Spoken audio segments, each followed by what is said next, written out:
Ni Mbappé, ni Haaland, le Real Madrid a trouvé mieux.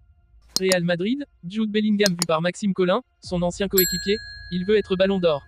Extraordinaire. Bellingham remet Kroos à sa place. Mercato PSG, Aurélien Tchouaméni avoue avoir pensé à dire non au Real pour rejoindre Paris.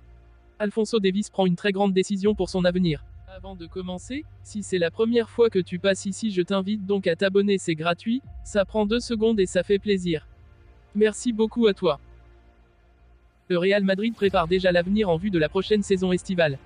Bien que Kylian Mbappé demeure en haut de leur liste de souhaits, le club espagnol explore d'autres options. Parmi elles, se trouve la pépite argentine Julián Álvarez, dont la révélation a été l'un des moments marquants de la dernière Coupe du Monde. Julián Álvarez, âgé de seulement 23 ans, s'est distingué en Première Ligue et a confirmé son statut de prodige lors de la compétition mondiale au Qatar. Le Real Madrid ne reste pas indifférent à son talent exceptionnel, et selon les informations de Direct TV, le club envisage sérieusement de le recruter en cas d'échec des négociations avec Mbappé. Cependant, cette piste s'annonce ardue. Les Citizens de Manchester City, actuels détenteurs du joueur, ne semblent pas enclins à se séparer d'Álvarez, qui est sous contrat jusqu'en juin 2028. La valeur du jeune Argentin est en constante hausse, estimée à plus de 60 millions d'euros. De plus, il partage son temps de jeu avec la sensation norvégienne Erling Haaland, ce qui renforce sa position au sein de l'équipe. L'avenir de Julián Álvarez au Real Madrid demeure incertain, mais une chose est sûre, les fans de football ont hâte de voir comment cette histoire se déroulera, car elle pourrait façonner la prochaine génération de talents au sein du club madrilène. Restez à l'affût pour les développements à venir. Sensation du début de saison madrilène, Jude Bellingham surprend par sa capacité à apprivoiser un environnement pourtant pas simple. Mais, à écouter Maxime Collin, joueur du FC Metz qu'il a côtoyé à Birmingham, club formateur du prodige, les germes du phénomène étaient déjà bien en place très tôt. Sa prise de pouvoir madrilène n'est que la suite logique de sa mentalité hors norme. Vous avez vu débuter Jude Bellingham en pro à 16 ans en 2019. Vous êtes surpris de le voir aussi haut, aussitôt 4 ans plus tard. Maxime Collin, non, pas du tout. Ce n'est pas forcément lié à ses qualités footballistiques d'ailleurs, mais surtout par sa mentalité. J'avais remarqué très tôt qu'il était très mature. Pour aller aussi haut, il faut ce petit truc en plus. Je savais qu'il allait franchir ces étapes là même si on ne sait jamais si ça va prendre plus de temps que prévu. Mais, vraiment, je ne suis pas plus surpris que ça en réalité. Vous vous souvenez de son premier entraînement avec les pros à Birmingham? C'est le genre de joueur qui saute aux yeux d'entrée. Monsieur C, avant même sa première année professionnelle avec nous, il nous avait rejoint pour un entraînement. Il était très fort. Je me rappelle qu'on avait des duels en 1 contre 1 ou 2 contre 2 et qu'il avait marqué pas mal de buts. Pour un petit jeune de 15 ans, c'était quand même incroyable. Et puis finalement, on ne l'avait pas revu. On se disait, tiens, il devient quoi le petit jeune? L'année d'après, il fait la pré-saison avec nous et on l'a vraiment découvert à ce moment-là au quotidien. Et ses premiers matchs, vous vous en souvenez? Monsieur C, son premier vrai match, il était entré la semaine d'avant, NDLR, il entre en jeu contre Stoke City. Notre milieu droit sort sur blessure, c'est lui qui le remplace alors qu'il ne joue pas à ce poste normalement. Je me rappelle que j'avais été surpris qu'il rentre là. Mais l'histoire est belle puisque c'est lui qui marque le but du 2-1. Ça commençait déjà bien pour lui. En parlant des buts, son début de saison est dingue à ce niveau-là. Il avait déjà ce don dans le dernier geste à Birmingham. Monsieur C, non, pour le coup, c'est quelque chose qu'il a vraiment perfectionné. D'ailleurs, je suis retombé sur des déclarations de l'entraîneur de Dortmund qui expliquait que sur sa première année, ce n'était pas forcément sa niveau statistique. Donc c'est vraiment quelque chose qu'il a développé sur les dernières années. Sur notre saison ensemble, il avait marqué 4 buts. À notre époque, c'était un très bon jeune, très complet mais ce n'était pas lui qui allait faire la différence. On l'a vu marquer de la tête, on connaît sa qualité dans les petits espaces mais aussi de loin. Pour vous, quel est son gros point fort? Monsieur C, son point fort, justement, c'est d'être ultra complet.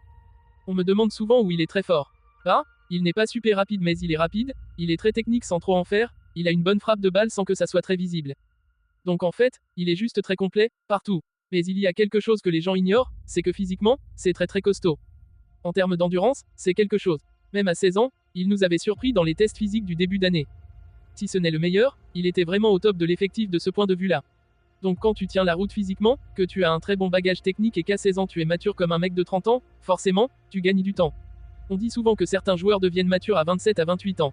Lui il avait déjà tout ça à 16 ans. Depuis son arrivée au Real Madrid, on le voit numéro 10 avec des allures de faux numéro 9. Quel est son meilleur poste à vos yeux? Monsieur C, il aime beaucoup faire box-to-box.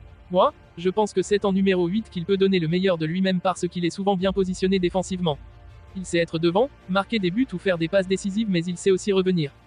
Mais alors un numéro 8 à la Frank Lampard de l'époque Chelsea, avec la barre des 20 buts par saison. Monsieur C, oui, exactement. C'est ce qui explique qu'il soit déjà une star mondiale à 20 ans. Monsieur C, oui, ce n'est vraiment pas le genre de mec qui va se croire arrivé parce qu'il a signé au Real. Il voit très très grand. Il veut être ballon d'or, il veut être remarqué comme un très grand joueur. Ça ne m'étonne même pas de le voir arriver au Real. Il veut vraiment plus pour lui et sa carrière. Quand il était avec nous à Birmingham, il aurait pu signer à Manchester United mais il avait choisi Dortmund parce que, dans son projet de progression, c'était le plus cohérent. Tout est bien calculé, bien pensé. L'argent ne rentre pas en jeu, c'est vraiment un passionné qui voit les choses en grand pour lui. Je pense qu'on n'a pas fini de le voir au haut niveau. Vous êtes encore en contact avec lui. Au moins des retours sur son évolution depuis son départ de Birmingham. Monsieur C, c'est un amoureux de Birmingham, qui est le club de son cœur. On a joué aussi avec son frère. Il revenait nous voir parfois. On a gardé contact, quand j'étais en fin de contrat l'été dernier, il me demandait où j'allais signer. On ne s'appelle pas tous les jours mais il suit la carrière des gens avec qui il a travaillé. C'est aussi un signe d'humilité. Mentalement, c'est très très fort. L'histoire de Jude Bellingham au Real Madrid est en train de devenir l'une des plus captivantes de la saison, et elle remet en lumière les réserves exprimées par Toni Kroos il y a 3 mois. Il n'y a pas si longtemps, le milieu de terrain expérimenté du Real Madrid, Toni Kroos, avait émis des doutes quant à l'arrivée de Jude Bellingham au club. À l'époque, Kroos, champion du monde en 2014, avait notamment pointé du doigt le montant élevé du transfert de Bellingham, qui avait alors 19 ans. 103 millions d'euros. On a vu un autre joueur arriver pour beaucoup d'argent, et qui a pratiquement laissé sa carrière s'éteindre, avait-il déclaré lors d'un podcast qu'il co-animait régulièrement avec son frère, Félix. Kroos faisait sans doute allusion à l'attaquant belge Eden Hazard, recruté en 2019 pour la somme considérable de 115 millions d'euros. Mais il avait conclu sa remarque en gardant un certain optimisme, mais restons positifs. Bellingham semble être bon, alors bienvenue à Madrid. Aujourd'hui, quelles seraient les paroles de Toni Kroos? Jude Bellingham, âgé de 20 ans depuis la fin du mois de juin, a de nouveau prouvé sa valeur pour la Maison Blanche. Mercredi soir, il a inscrit le but de la victoire face à l'Union Berlin lors du premier match de la Ligue des Champions 1-0. En Liga, l'ancien joueur du Borussia Dortmund affiche des statistiques impressionnantes, 5 buts en autant de rencontres. L'international anglais a très probablement réussi à convaincre Toni Kroos et à faire taire les critiques.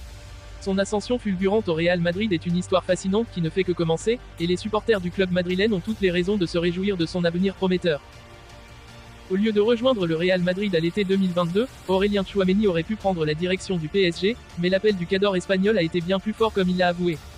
À l'été 2022, Aurélien Tchouaméni a donné un très gros tournant à sa carrière en signant au Real Madrid en provenance de l'AS Monaco, pour la très grosse somme de 80 millions d'euros. Cependant, son destin aurait pu continuer de s'écrire en France, étant donné que le PSG était très chaud à l'idée de récupérer le milieu de terrain, qui était donc monégasque à l'époque. Les confidences de Tchouaméni. Au cours d'une interview pour Canal+, l'international français a avoué que lui aussi était très intéressé à l'idée de porter le maillot du club de la capitale. Mais il a également reconnu que l'appel du Real était beaucoup plus fort. Le PSG, franchement j'y ai pensé. C'est un très grand club européen, on a envie que les clubs français réussissent. Mais honnêtement, quand le Real Madrid t'appelle, c'est très compliqué de dire non, a concédé le milieu indéboulonnable de Didier Deschamps en équipe de France. Alphonso Davies, le talentueux joueur actuellement au service du Bayern Munich, a écrit une page mémorable dans l'histoire du club depuis son arrivée en provenance des États-Unis il y a près de 5 ans. Au cours de cette période, Davies a réussi l'exploit de décrocher presque tous les trophées imaginables avec le Bayern, devenant ainsi une véritable icône du football mondial. Cependant, l'été 2025 s'annonce comme une période charnière dans la carrière du jeune prodige. Des rumeurs insistantes laissent entendre que le Real Madrid a jeté son dévolu sur Alphonso Davies, et qu'il envisage de l'acquérir à la fin de son contrat. Cette information a secoué les fans du Bayern, car ils craignent de voir partir l'un de leurs joueurs les plus précieux. Pourtant, le Bayern Munich n'a pas l'intention de laisser Davies partir sans se battre. Le club bavarois aurait décidé de déployer tous les moyens possibles pour prolonger le contrat d'Alphonso Davies, dans l'espoir de le garder au sein de l'équipe. Cette décision montre à quel point Davies est devenu un élément clé de l'effectif du Bayern et à quel point il est apprécié par les dirigeants et les supporters. Le Real Madrid, de son côté, semble prêt à tout pour sécuriser les services d'Alphonso Davies. Selon des sources bien informées, le club espagnol serait prêt à débourser la somme impressionnante de 70 millions d'euros dès l'été 2024 pour faire signer le joueur. Cette offre astronomique promet d'être un véritable bras de fer entre les deux géants du football européen. En conclusion, l'avenir d'Alphonso Davies est actuellement en suspens, avec le Bayern Munich et le Real Madrid se préparant à une bataille pour s'attacher les services de ce prodige du football. Les fans du Bayern retiennent leur souffle en attendant de connaître le verdict final de cette saga qui promet d'être l'une des plus palpitantes du monde du football.